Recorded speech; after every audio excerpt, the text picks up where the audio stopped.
Hey fellow Otakus, we are back today to discuss chapter 217 of Tokyo Revengers, and what a chapter we got this week. Now before we get into the review, don't forget to like the video, hit that subscribe button and click the notification bell. But on to the chapter.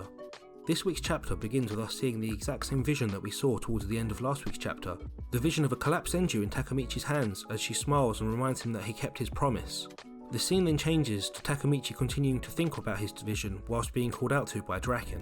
We then see that Draken is still living in the building that he was living in way back when. Takemichi asks Draken if he's still living here, and Draken clarifies that he can't make a proper living selling bikes just yet, so they're still letting him out by letting him stay there. Takemichi then remembers that Draken was always on the 4th floor, to which Draken comments, "Oh, nice memory." As Takemichi then goes to click the button for the elevator for the 4th floor, all of a sudden he's hit by another vision. In this vision, he flips his hand over to see it covered in blood and what appears to be blood all over his chest. Takemichi then immediately wakes up from this vision, checks himself and sees that there's nothing there. Draken asks if he's okay after seeing the weird outburst by Takemichi, but Takemichi can't answer as he's simply thinking what is wrong with him. The chapter continues with Draken then calling out that he is home, before Draken then introduces a Mr. Masamichi as the man that raised him. Takemichi bows his head saying nice to meet you, even though I've been here before we see a familiar panel of Draken walking past a couple of opening doors in the shop, with girls calling out to him about random day-to-day situations. Takemichi asks if these are the same girls from before, and Draken clearly states that it's not a single one of them. Guess the world is always changing. When they arrive at Draken's room, Takemichi points out that the room's a lot bigger, and Draken points out that yeah, he had to leave the old one, so they gave him this old storage room. As Takemichi begins to look around the room, he sees lots of photos, especially of Toman, with Takemichi specifically commenting on how even he is in some of them.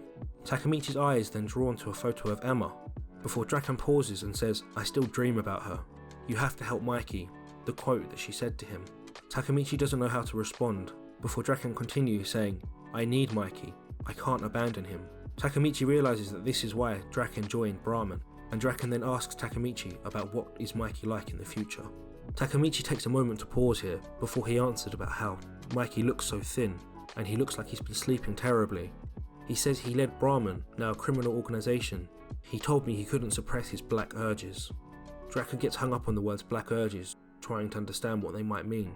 As Takemichi continues, Hina was safe. Everyone that should have died survived. Mikey promised me 2 years ago, I will protect everyone in Toman and Hina until we meet again 12 years from now. The future came as promised, but Mikey was left unhappy.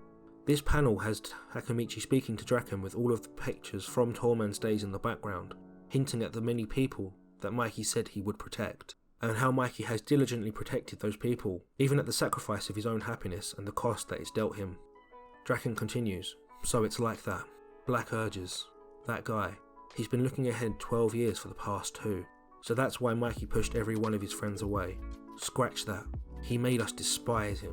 This page in particular, of an absolutely wild looking Mikey, of what is him seemingly attacking the former members of Toman, is one that was clearly something we're going to have to get into in more detail. But as this is all we get from it from this chapter, all we know so far is that clearly Mikey clashed with them in order to push them away. The contents behind how the whole situation occurred have yet to be revealed. But knowing what we know now of Mikey and his absolute resolution to ensure everyone lived happily, and Draken's summarization here, we can clearly tell that this was indeed Mikey's goal. Push everyone away to make them safe. But back to the chapter. Takemichi questions how on earth did he do that, and Draken continues, "I don't know about these black urges, but once he pushed us away, we all became better people. Maybe all this hatred and resentment was his way of sacrificing himself to keep your promise."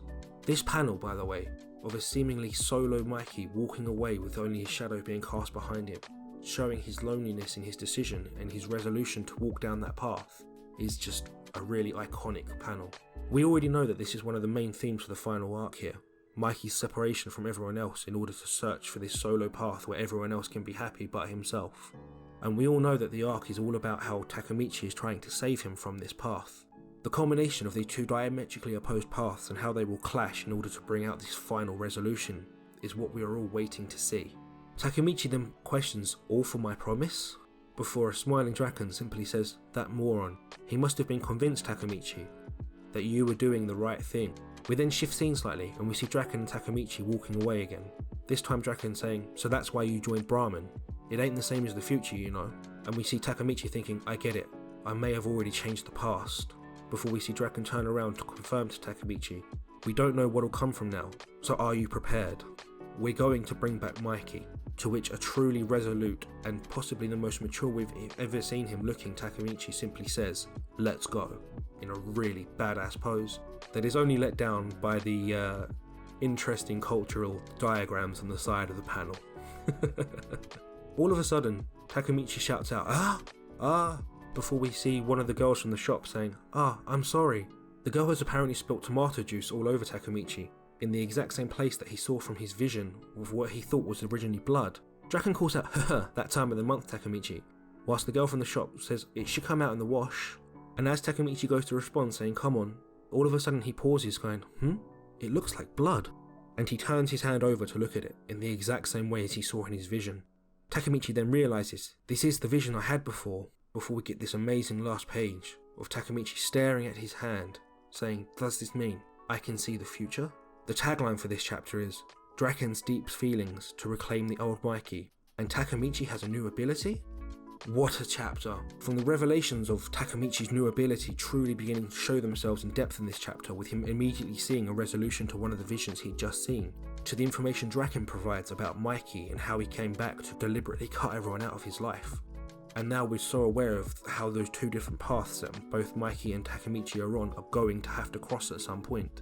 This whole chapter just brings together so much context for these last few chapters of this final arc. I've been waiting to see something like this, to see some kind of Mikey connection to the former members of Toman and why they wouldn't have tried to stop him, and to see that it was Mikey himself that cut them off in some maniacal way is a really strong depiction. It truly shows the resolution that Mikey has and what he's looking to achieve. And I can't wait to see where we're going for the next chapter. Simply can't come fast enough for me. I can't wait for next week. And there we have my review of chapter 217 of Tokyo Revengers. Please leave your thoughts down in the comment section below. And like I said before, don't forget to like the video, hit that subscribe button, and click that notification bell. Peace to all.